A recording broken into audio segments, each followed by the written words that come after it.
Assalamualaikum warahmatullahi wabarakatuh. Kembali lagi bersama di Min Channel. Jangan lupa like, comment, share untuk bantu admin dan subscribe-nya. Dan juga jangan lupa tekan tombol lonceng notifikasinya. Langsung saja kita ke cerita. Diana Permata Indah dari Desa, karya Heni. Bab 159.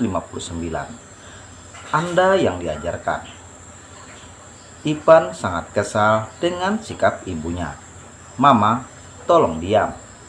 Dengan Mama membuat kekacauan seperti ini, malah akan membuat Kak Angga semakin memburuk. Diana tidak memperdulikan kemarahan Rani.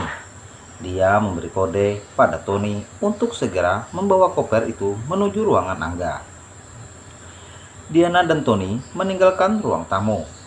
"Kemana kau, gadis sialan?" maki Rani. Diana tidak memperdulikan teriakan Rani. Diana menghentikan langkahnya. "Jika kalian percaya padaku, tolong jaga wanita itu agar tidak menggangguku." Diana kembali meneruskan langkahnya. "Dasar wanita udik, tidak punya sopan santun," teriak Rani. Melihat Diana mendekati ranjang Angga, Rani semakin tidak bisa menahan diri. Apalagi teman Diana mulai menutup tirai. "Untuk apa kamu mendekati anakku?"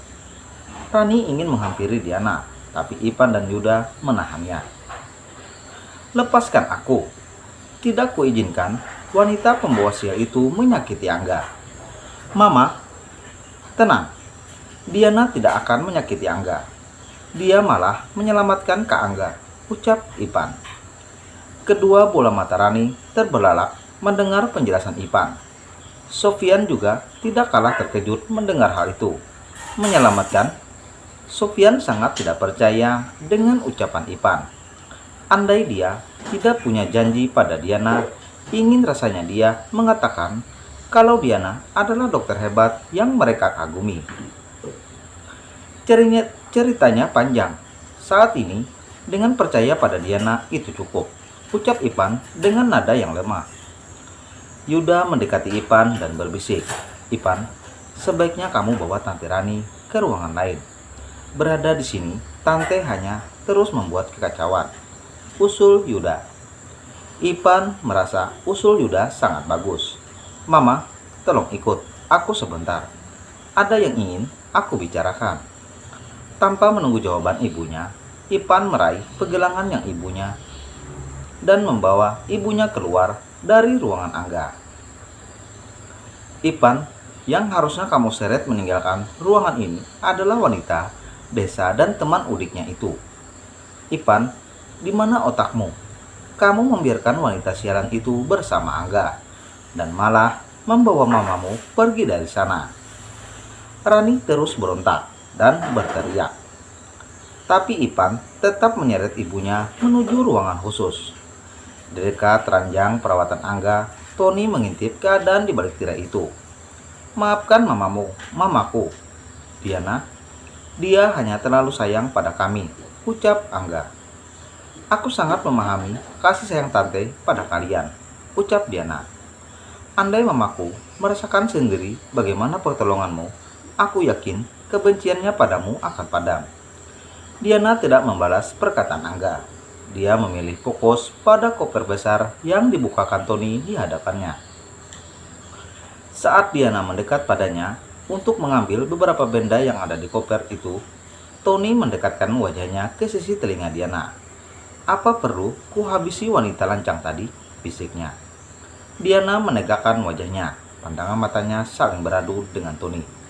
"Jangan ikut campur urusan ini." Diana kembali fokus pada benda yang menjadi tujuannya. Diana mengambil 5 jarum suntik dan dia mengisi suntikan itu dengan cairan yang berbeda. Sekilas Angga melihat logo yang tertera pada obat yang Diana pegang. Angga sangat tahu obat yang Diana gunakan saat ini adalah obat yang sangat mahal dan langka. Kedudukan tinggi di negara ini tidak menjamin bisa dengan mudah memiliki obat itu.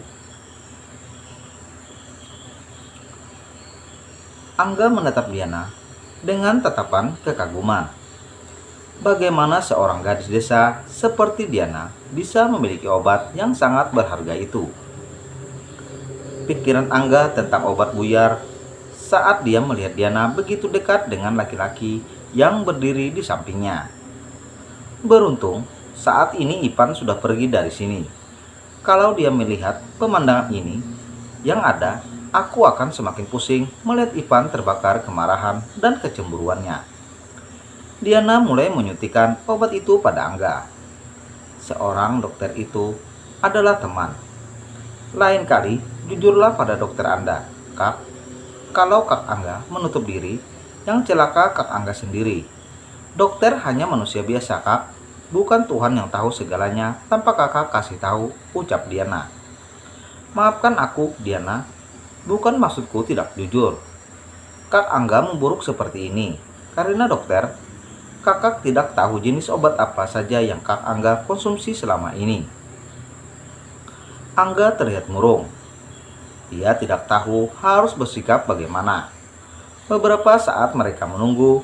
Setelah selesai dengan waktu yang mereka tentukan, Diana kembali membuka tirai pembatas. Dia dan Tony keluar begitu saja dari ruangan Angga tanpa menyapa siapapun. Setelah Diana pergi, Sofian langsung mendekati putranya. Bagaimana keadaanmu? Aku semakin membaik, Ayah. Di ruangan lain, kenapa kamu memilih mengeluarkan ibumu dari ruangan Angga? Maki Rani, Mama. Andai Mama bisa tenang, aku tidak akan membawa Mama pergi dari sana, ucap Ipan. Kau lebih percaya pada si kampungan itu? Mama, aku tidak bisa menjelaskan. Tapi percayalah pada Diana, Mama. Kupikir mamamu ini akan percaya padamu. Buktikan pada Mama kalau Diana sehebat yang kamu katakan. Mama, aku tidak berbohong. Kak Angga membaik seperti sekarang karena kerja keras dia, Diana. Rani berdecih. Rasanya tekanan darahnya semakin naik menghadapi Ipan yang tidak waras lagi. Semenjak tinggal satu atap dengannya, sepertinya kamu kehilangan otakmu, Pan. Kamu memuji Diana dengan kehebatan dan sebutan prestasi. Tapi di mata Mama, dia hanyalah gadis kampung yang selalu menimbulkan masalah. Ya, dia memang hebat, tapi hebat membuat onar. Tapi jika kau maksud hebat yang lain, aku tidak akan percaya. Orang yang tidak memiliki sopan santun, seperti gadis pembawa sial itu, tidak akan memiliki kejeniusan seperti yang kamu katakan. Karena di otaknya hanya ada rencana untuk membuat kekacauan. Brak! Tiba-tiba pintu ruangan itu dibuka paksa, membuat Rani dan Ipan terkejut. Saat Rani melihat ke arah pintu, dia semakin murka mengetahui Diana yang mendobrak pintu itu. Lihat betapa barbarnya dia. Pintu rumah sakit saja dia tendang.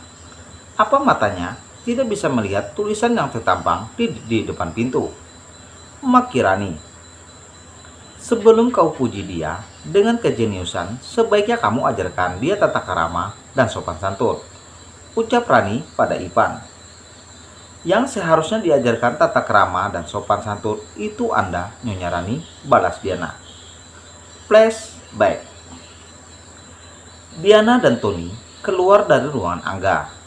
Tony langsung menarik Diana ke arah sudut yang sepi. Merasa tempatnya sepi, Tony berhenti di sana. Ada apa kau menarikku? Diana setengah berbisik karena dia tahu di balik pintu itu ada orang lain atau tidak. Kamu tahu siapa laki-laki yang bersamamu sebelumnya? Tanya Tony. Ipan. Diana memastikan orang yang Tony maksud. Iya, Ipan. Hanya Ipan yang tadi aku lihat ada bersamamu. Saat aku pertama kali melihatmu, oh, dia hanya salah satu cucu dari teman nenekku. Hanya itu yang kamu tahu. Diana berusaha memasang wajah dinginnya. Aku tidak punya masalah dengannya. Jadi untuk apa aku mencari tahu tentang dia? Laki-laki itu mempunyai sesuatu yang wow. Dan hal ini di luar dugaanmu, ucap Tony. Bersambung. Oke, kita tunggu kelanjutannya. Mudah-mudahan besok ada lagi ya. Jangan lupa tekan tombol lonceng dan juga tekan tombol subscribe-nya agar tidak ketinggalan kisah selanjutnya. Oke, terima kasih dulu. Assalamualaikum warahmatullahi wabarakatuh. Wassalam.